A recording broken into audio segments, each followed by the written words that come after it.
नमस्कार, मैं परल प्रताप आपकी फिजिक्स ऑनलाइन क्लास में स्वागत करता हूं।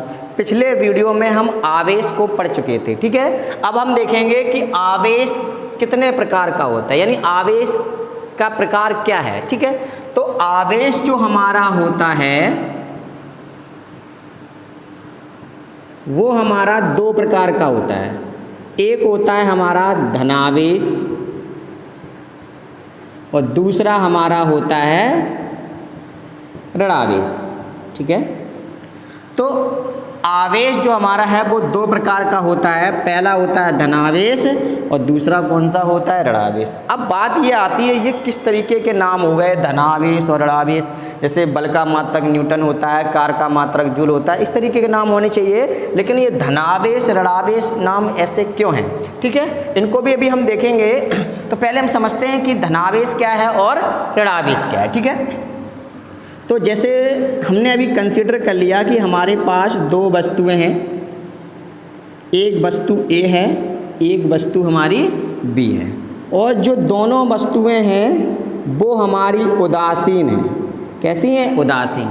उदासीन का मतलब होता है कि जितने वस्तु पर इलेक्ट्रॉन होंगे उतने ही प्रोटॉन होंगे, या हम कह सकते हैं जितने प्रोटॉन होंगे उतने ही क्या होंगे, इलेक्ट्रॉन होंगे। ऐसे यहाँ पर जितने प्रोटॉन उतने ही इलेक्ट्रॉन। और उदासीन का दूसरा मतलब ये भी होता है कि वो वस्तु कैसी है, अनावेशित है। कैसी है? अनावेश।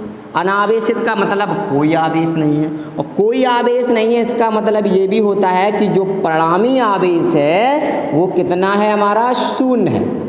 कितना है परिणामी आवेश? परिणामी आवेश हमारा शून्य है, ठीक है। अब बात ये आती है कि जो वस्तु हमारी ए है, अगर वो उदासीन है तो जितने प्रोटॉन हैं उतने ही हमारे इस पर क्या है, इलेक्ट्रॉन।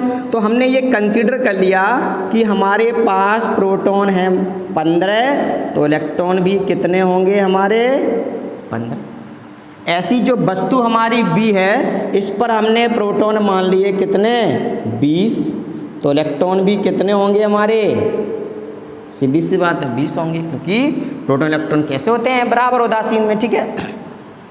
अब हमने दोनों वस्तुओं को परस्पर रगड़ा। दो वस्तुएं जो हमारी हैं उनको हमने क्या किया, आपस में इस तरीके से रगड़ा। तो जब रगड़ेंगे तो हो सकता है कि ए के इलेक्ट्रॉन बी में चले जाएं, या बी के इलेक्ट्रॉन कहाँ आ जाएं, ए में आ जाएं।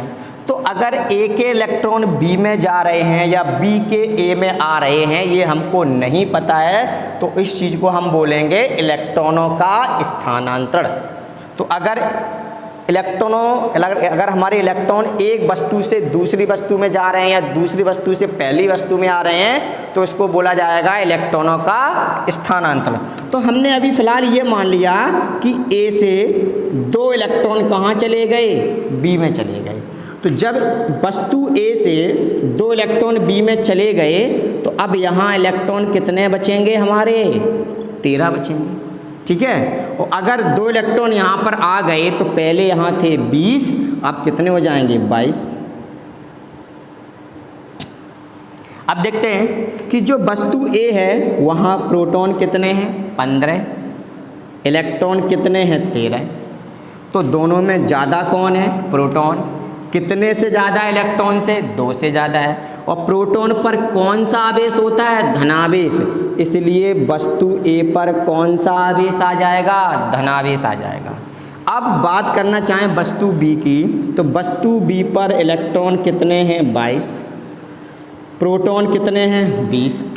प्रोटॉन इलेक्ट्रॉन में ज़्यादा कौन है, प्रोटॉन इलेक्ट्रॉन में ज़्यादा कौन है, इलेक्ट्रॉन ज़्यादा है। कितने से ज़्यादा है, 2 से ज़्यादा है। और अगर इलेक्ट्रॉन ज़्यादा है तो इलेक्ट्रॉन पर कौन सा आवेश होता है, माइनस का, तो इसलिए यहाँ पे माइनस का 2 आवेश आ गया। तो अब हम धनावेश को और ऋणावेश को हम यहाँ से डिफाइन भी कर सकते हैं, परिभाषित भी कर सकते हैं।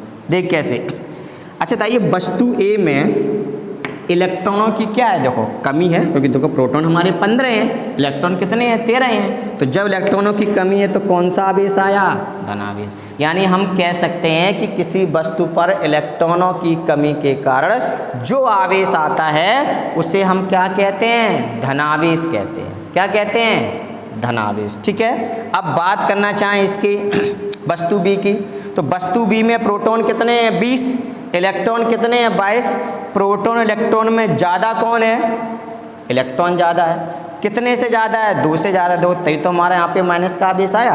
तो हमने ये देखा कि वस्तु जो बी है वहाँ पर इलेक्ट्रॉनों की क्या है, अधिकता है। किससे, प्रोटॉन से। इलेक्ट्रॉन की क्या हमारी अधिकता है, और इलेक्ट्रॉन पर कौन सा आवेश आता है, माइनस। किससे कौन सा आवेश आया, हमारा माइनस। तो हम इसे भी परिभाषित कर सकते हैं कि किसी वस्तु पर इलेक्ट्रॉनों की अधिकता के कारण जो आवेश आता है उसे क्या बोलते हैं, ऋणावेश कहते हैं। अब बात ये आती है कि इनका नाम धनावेश और ऋणावेश क्यों पड़ा। अच्छा आप बताइए, अगर जैसे इस वस्तु पर 2 धनावेश आ गए और इस वस्तु पर 2 ऋणावेश आ गए, ठीक है, ठीक। अब अगर हम दोनों को बटा, जैसे हमने घर्षण करके इस तरीके से अलग कर दिया, तो इस पर मान लो धनावेश आ गया, इस पर ऋणावेश आ गया, तो ठीक है। अगर हम फिर से दोनों को स्पर्श करा दें, क्या करा दें, स्पर्श करा दें, तो इस वस्तु पर जो अभी धनावेश था वो भी खत्म हो जाएगा, इस वस्तु पर जो ऋणावेश था हमारा वो भी खत्म हो जाएगा। यानी अब इस पर परिणामी आवेश शून्य हो गया, इस पर परिणामी आवेश शून्य हो गया, ठीक है। अब धनावेश और ऋणावेश की जैसे बात आती है, तो विश्व में ऐसी कोई चीज़ नहीं है या ऐसा कुछ नहीं है कि अगर 2 को हम आपस में जोड़ दें कि उनका जो परिणामी हो वो शून्य हो जाए, यानी जोड़ने से कितना हो जाए, शून्य हो जाए। तो केवल धन और ऋण ही 2 ऐसे हैं जिनको जोड़ने से क्या होता है, हमें शून्य मिलता है। अगर यहाँ पर 2 धनावेश आएंगे तो यहाँ पर 2 क्या आएंगे, ऋणावेश आएंगे। जब इनको हम जोड़ेंगे तो देखो ये इससे खत्म, तो कितना जाएगा, हमारा शून्य आ जाएगा। इसीलिए इनका नाम धनावेश और ऋणावेश पड़ा, ठीक है। अब अगला टॉपिक है हमारा, जो अगला टॉपिक है वो है आवेश की संकल्पना।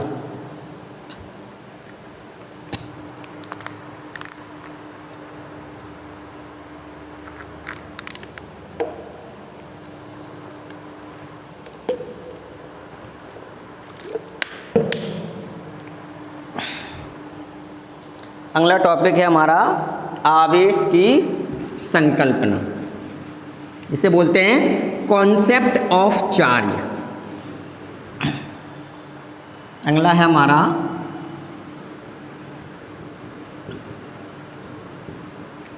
आवेश की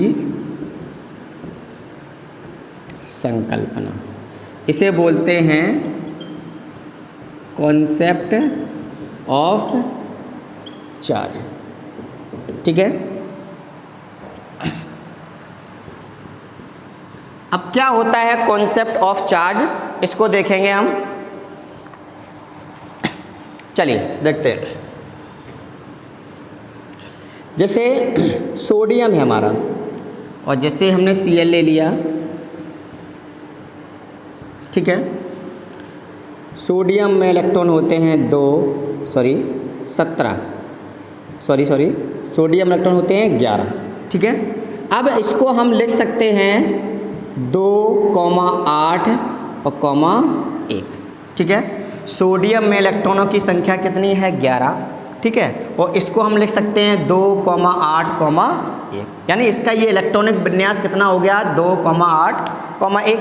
अब सोडियम जो है 2,8, 1 है, तो देखो ये अपना क्या करेगा, अष्टक पूरा करना चाहेगा, और अष्टक पूरा करने के लिए बाहरी कक्षा में 8 इलेक्ट्रॉन होने चाहिए। क्या होने चाहिए, 8 इलेक्ट्रॉन। और इसकी सोडियम की जो बाहरी कक्षा है उसमें कितने इलेक्ट्रॉन है, 1 इलेक्ट्रॉन है।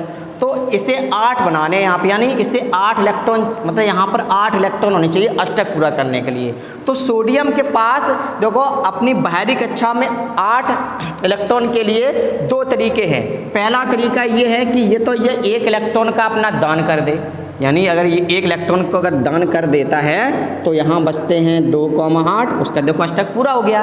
या इसके पास दूसरा तरीका ये है कि कहीं से भी 7 इलेक्ट्रॉन इस पर आ जाएं, यहाँ पर आ जाएं, तो यहाँ पे 8 हो जाएंगे, यानी इसका अष्टक पूरा हो जाएगा। लेकिन सोडियम के लिए आसान काम यही है कि वो क्या करे, 1 इलेक्ट्रॉन का क्या कर दे, दान कर दे। क्या कर दे, दान कर दे, यानी इलेक्ट्रॉन का क्या कर दे, दान कर दे।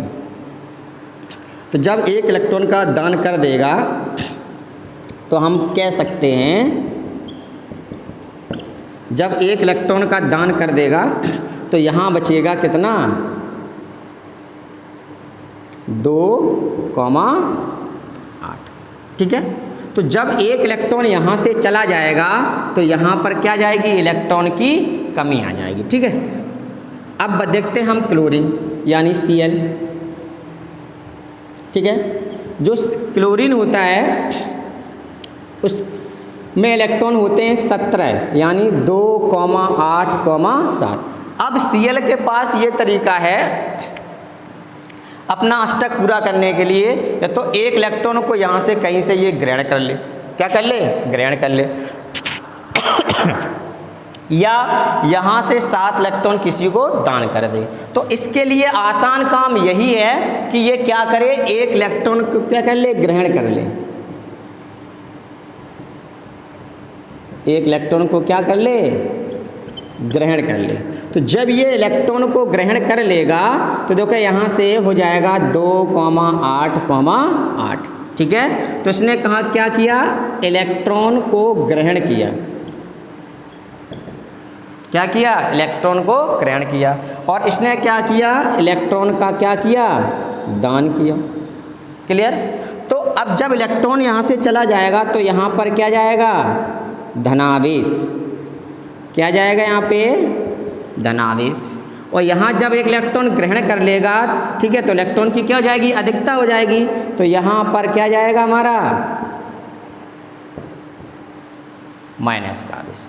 तो हम ये कह सकते हैं कि किसी वस्तु पर अगर किसी भी पदार्थ पर अगर धनावेश आता है तो इलेक्ट्रॉन का दान करने से आता है, और अगर उस पर ऋणावेश आता है तो इलेक्ट्रॉन को ग्रहण करने से आता है। यानी चाहे किसी पर धनावेश आए और चाहे किसी पर ऋणावेश आए, वो आता किससे, इलेक्ट्रॉन के कारण आता है। क्यों आता है, इलेक्ट्रॉन के कारण। एक बार फिर से देखते हैं, अगर किसी पर धनावेश आता है या किसी पर ऋणावेश आता है, वो आता है इलेक्ट्रॉन के कारण। किस कारण आता है, इलेक्ट्रॉन के कारण। ठीक है, चाहे धनावेश आए चाहे ऋणावेश आए, वो क्यों आता है, इलेक्ट्रॉन के कारण आता है। तो हम कह सकते हैं कि आवेश की जो संकल्पना है वो हमेशा इलेक्ट्रॉन के आधार पर दी जाती है। क्यों, चाहे किसी पर धनावेश आए चाहे किसी पर ऋणावेश आए, ठीक है, दो धनावेश और ऋणावेश के लिए उत्तरदायी कौन होता है, इलेक्ट्रॉन होता है। इसीलिए आवेश की जो संकल्पना है वो हमेशा इलेक्ट्रॉन के आधार पर दी जाती है, कभी भी प्रोटॉन के आधार पर नहीं दी जा सकती। तो इसको भी हम डिफाइन कर सकते हैं कि आवेश की जो संकल्पना है वो हमेशा किसके आधार पर दी जाती है, इलेक्ट्रॉन के आधार पर दी जाती है। किसके आधार पर दी जाती है, इलेक्ट्रॉन के आधार पर। अगर इलेक्ट्रॉन का हम दान कर दें तो कौन सा आवेश आता है, धनावेश आता है। और अगर इलेक्ट्रॉन को हम क्या कर लें, ग्रहण कर लें, तो कौन सा आवेश आता है, माइनस का आवेश यानी ऋणावेश आता है। ठीक है, तो आवेश की संकल्पना हमेशा इलेक्ट्रॉन के आधार पर दी जाती है। ठीक है, कभी भी प्रोटॉन के आधार पर नहीं दी जाती। अगर क्वेश्चन कहीं से ये बन जाए, चलिए मान लिया इलेक्ट्रॉन के आधार पर दी जाती है, प्रोटॉन के आधार पर क्यों नहीं दी जाती, चलिए इसको भी देखते हैं हम।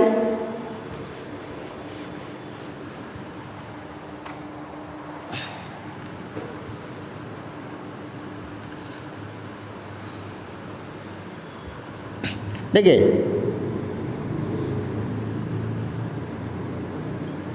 इलेक्ट्रॉन का जो द्रव्यमान होता है वो 9.1 × 10⁻³ किलोग्राम, और जो प्रोटॉन का द्रव्यमान होता है वो 6.67 या 6.7 भी कह सकते हैं हम, और × 10⁻27 kg। चलिए मान निकालते हैं, अगर प्रूव करना चाहें कैसे होता है देखते हैं हम।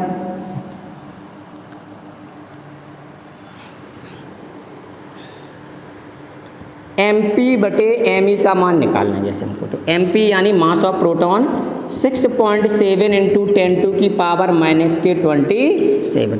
तो क्या लिखा है हमारा बटे में Me, तो Me की वैल्यू कितनी दे रखी है, 9.1 × 10⁻31 किलोग्राम। ठीक है, इसका वैल्यू होती है 1.67। ठीक है, तो MP/Me निकालिए, तो हमारा हो जाएगा ये 1.67 × 10⁻⁻27, जब ये पद पहुंचेगा ऊपर तो पावर हो जाएगी आपकी प्लस की 10⁻⁻31, ये हो जाएगा 9.1, ठीक है। तो हमने क्या किया, 100 का ऊपर डिवाइड की, 100 का गुणा ऊपर किया, 100 का नीचे किया, तो 167 इंटू 10⁻⁴, ये पावर प्लस की हो जाएगी। तो 31 में से क्या कितना बचेगा हमारा, 10⁴, तो ये हो जाएगा, ठीक है। तो जब इसको हम सॉल्व करेंगे तो हमारा आ जाएगा 1837। ये जो वैल्यू हमारी आई है MP/ME की आई है, किसकी आई है, MP/ME।